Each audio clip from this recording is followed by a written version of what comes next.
बिस्मिल्लाहिर्रहमानिर्रहीम। खातिन हज़रात, अख्तर अब्बास का सलाम पहुँचे। ज़िंदगी में छोटे सर वाले लोगों को दौले शाह के चूहे कहा जाता है। दौले शाह के चूहे दो तरह के होते हैं। एक वो जब बिल्कुल छोटे होते हैं तो लोग मन्नत मांगते हैं और उन बेचारों की ज़िंदगी बर्बाद कर देते हैं। उन्हें जाके एक दरबार पे छोड़ आते हैं जहाँ उनके सर पे लोहे का एक खुद सा ऊपर डाल दिया जाता है और सारी उम्र उनके सर की ग्रोथ नहीं होती। ये इतना जुल्म है, रब की नेमत की नाकदरी, रब के एहसानों और फजल की नाकदरी। इसका वो यकीनन जवाब लेगा।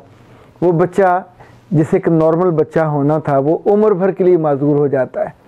वो सिर्फ भीख मांग सकता है, उसके होंठों से उसका थूक गिर रहा होता है, उसका जिस्म बढ़ता है लेकिन उसका सर और अकल नहीं बढ़ती और यूँ पूरी उम्र उसकी हाथ से निकल जाती है। वो एक इंसान बहरहाल नहीं रहता, ना सोच सकता है ना गौर कर सकता है। एक तो ये कि वो उसका ज़िम्मेदार नहीं है, उसे किसी और ने जुल्म का और इस जबर का निशाना बनाया। पर कुछ लोग वो हैं जिन्हें हमने अपनी आँखों से दौले शाह के चूहे बनते देखा। जब इंसान सोचना बंद कर देता है, जब इंसान नई बात को एक्सेप्ट करना बंद कर देता है तो यकीन मानिए देखते ही देखते उसका सर छोटा होने लगता है और वो दौले शाह का चूहा बन जाता है। लाहौर में डॉक्टर फरीदुद्दीन मेरे एक पुराने दोस्त हैं। अच्छा, अजीब इत्तेफाक है, मेरे ज़्यादा दोस्त मुझसे उम्र में बड़े हैं, तजर्बे में और फ़हम में बड़े हैं और मैंने बहुत सोच समझ के अपने से बड़े लोगों को अपना दोस्त बनाया कि रब ने इनको अक्ल ज़्यादा दी होती है, फ़हम ज़्यादा दी होती है, उनका तजर्बा आपसे ज़्यादा होता है, उन्होंने ज़िंदगी ज़्यादा आपसे देखी होती है। सो उनके तजर्बों की रोशनी में बहुत सी चीज़ें ऐसी हैं जो आप किए बिना सीख लेते हैं। मून मार्केट में उनका क्लिनिक था। एक रोज़ मैं उनके पास मिलने गया तो जब हम बैठे बात कर रहे थे तो वहाँ एक नौजवान आया। नौजवान तालिब इल्म था। वो आके खामोशी से साइड पे बैठ गया।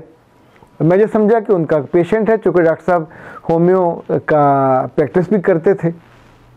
हमारी गुफ्तगू जारी रही।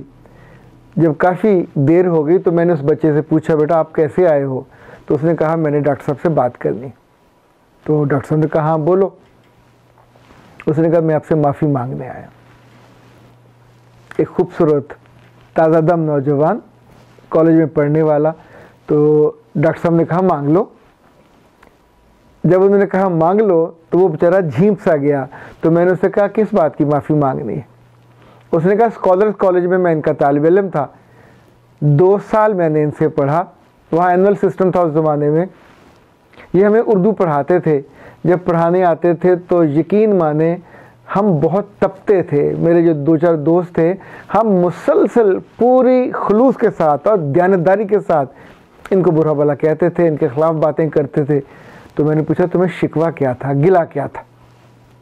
उसने कहा आप शिकवे की पूछते हो? ये ना तो हमें नोट्स लिखवाते थे, ना हमें कोई खुलासा रिकमेंड करते थे। एक एक शेर की तशरीह पूरा पीरियड करते रहते थे। कोई एक मजमून आया उसके बारे में 10 कहानियाँ हमको सुना डालते थे और कहते थे खुद सोचो और अपनी सोचों को तरतीब दो। अब हुआ ये कि वो पूरा वक्त हम तो सुड़ते कुड़ते हमने गुजार दिया और वो जितने जुमले इनके बारे में कहे मैं आज उनकी माफ़ी मांगने आया। तो डॉक्टर साहब ने कहा आप क्यों माफ़ी मांगने आए हो? अब तो तुम तालिब इल्म भी नहीं रहे, मेरा तुमसे कोई ताल्लुक़ भी नहीं रहा। उसने कहा सर हुआ ये है कि मेरे FA का एग्ज़ाम जो हुआ था उसका रिज़ल्ट आ गया और मैं उर्दू में मेरे 90% नंबर आए हैं, जबकि मेरी क्लास के बाकी जितने तालिब इल्म थे, स्टूडेंट थे, वो सब उर्दू में पास हो गए और बाकी मज़ामीन में 3-3, 4-4 में फ़ेल हो गए। तो डॉक्टर साहब ने पूछा फिर इसका माफ़ी से क्या ताल्लुक़?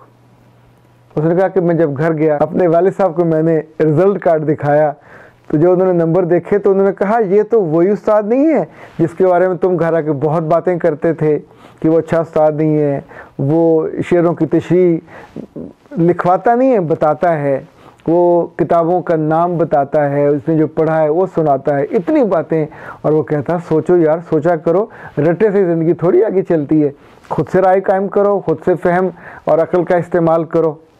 तो अब्बा ने मुस्कुराते हुए कहा तुम जिस बात से उसको बुरा भला कहते थे, ज़रा गौर तो करो, उसने चुपके चुपके तुम्हारे जहन की मशीनों को चला दिया। उसने चुपके चुपके तुम्हें खुद अपनी राय बनाने पे आमादा कर दिया। उसे पूरी खामोशी के साथ तुम्हारी अपनी सोच को बदल के रख दिया। तुम जो रट्टू तोते बनना चाह रहे थे, उसने ये किया कि तुम्हारी अक्ल को, तुम्हारी दानिश को, तुम्हारी फ़हम को खुद इस काबिल बना दिया कि तुम चीज़ों का एनालिसिस कर सको, तुम मज़ामीन पे, अशार पे गौर कर सको और अपनी मर्ज़ी से उस पर लिख सको। उसने कहा, जब अब्बा जी ने ये बात कही तो सच्ची बात है, मैंने पहली दफ़ा गौर किया इस पूरे अरसे में जब मैं आपकी क्लास में था। आपने खामोशी के साथ मेरी सोच के पैमाने ही बदल दिए।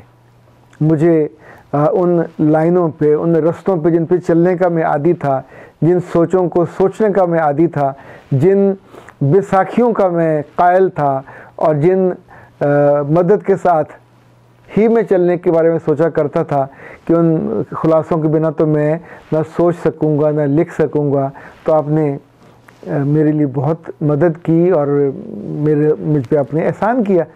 और उसके बदले मैंने आपको क्या दिया? मैंने आपकी गैर मौजूदगी में, मैंने आपकी मौजूदगी में आपको बुरा भला कहा और इतनी दफ़ा कहा कि ख़ुद वो धीरे धीरे मेरी आदत बन गई। डॉक्टर साहब ने उसकी बात सुनने के बाद कहा, बेटा बहुत शुक्रिया, माफ़ किया, तो जब अब घर जाओ तो अपने अब्बा को मेरी तरफ से सलाम कहना।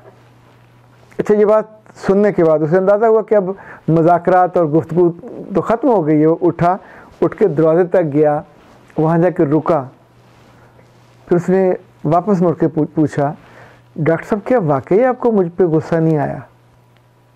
तो डॉक्टर साहब ने कहा, बेटा किस बात का गुस्सा? उसने कहा, मैं तो जब आया था तो कांपता हुआ आया था, डरता हुआ आया था, सहमा हुआ आया था कि मैंने किस कदर ज़्यादती की है आपके बारे में तबसरे करके, गुफ्तगू करके। अल्लाह जाने आपका रद्द-ए-अमल कितना सख्त होगा, पर आपका तो दिल बहुत बड़ा है। जब वो ये कह रहा था तो डॉक्टर साहब ने उसको देखा, कहा, मेरे बच्चे, माफ़ करना वाकई बहुत मुश्किल होता है, पर जिसको माफ़ी चाहिए हो उसे माफ़ करने में जल्दी करनी चाहिए। जो माफ़ करने में जल्दी नहीं करता, जब उसकी अपनी बारी आती है तो उसे बहुत दिक्कत होती है, फिर उसको भी माफ़ी नहीं मिलती। तुम मेरे बच्चों की तरह हो, तुम मेरे बेटों की तरह हो, तुम मेरे शागिर्द हो। इस उम्र में गलती हो जाती है, लेकिन आज जो तुमने फ़ैसला किया और तुम चल के कांपते हुए मेरे पास आए, यकीन मानो तुमने अपने लिए बहुत अच्छा फ़ैसला किया। ज़िंदगी भर इस फ़ैसले के बाद तुम्हें आईने के सामने शर्मिंदा नहीं होना पड़ेगा, अपनी आँखों के सामने तुम्हें झुकना नहीं पड़ेगा। तुमने एक जो गलती की उसे महसूस किया, उसे दूर कर लिया, उसका उपाय कर लिया, उसका अजाला कर लिया। याद रखो, जब हम उन लोगों से जिनके साथ हमने ज़्यादती की होती है, जिनके मामले में हमने गलत बात की होती है, जब उनसे माफ़ी नहीं मांगते और वो चले जाते हैं दुनिया से या उस शहर से या उस अदारे से, तो याद रखो तब माफ़ी नहीं मिलती। और जब माफ़ी नहीं मिलती तो दिल पे इतना बोझ पड़ता है कि ज़िंदगी से बरकत ही उठ जाती है और इंसान कुछ करना चाहे, कदम कुछ उठाना चाहे, उठते कहीं और हैं। करना कुछ और चाहता है, हो कुछ और जाता है और ज़िंदगी से खैर रुखसत हो जाती है। अल्लाह तुम्हारी ज़िंदगी को खैर से भरे। तुम्हें माफ़ करके मुझे बहुत अच्छा लगा और तुम्हें माफ़ करके मुझे लगा कि मैंने तुम्हारे दिल के उस कुएं में जो अंधेरा था वो दूर हो गया, वहाँ एक रोशनी गई है, उस रोशनी का मुझे खैर मकदम करना चाहिए। जब बेटा चला गया तो मैं कितनी देर सोचता रहा कि ये एक स्मार्ट सा, कम वज़न और बज़ाहिर एक सादा सा आदमी, लेकिन मेरे रब ने उसके दिल में कितनी कितनी बड़ी बातों का फ़हम डाला हुआ है। उसने एक दौले शाह के चूहे को दोबारा से एक नॉर्मल और बड़ा इंसान बनाने में मदद की और उसकी ज़िंदगी की उस कमी को, उस कजी को बड़ी आसानी के साथ न सिर्फ चिमटी के से लेके साइड पे कर दिया, बल्कि उसको ज़िंदगी भर आगे बढ़ने का, माफ़ी मांगने का और गलती से बचने का रास्ता भी दिखा दिया। मेरा रब आपको ज़िंदगी में आसानियाँ दे, खुशियाँ दे, सुख दे और सलामती आपके बदन से, आपकी सोच से, आपके वजूद से फूटे। और जब जब कोई आपके पास आए माफ़ी लेने तो माफ़ करने में देरी ना कीजिएगा। जो लोग देर कर देते हैं उनके लिए वाक़ईतन बहुत देर हो जाती है।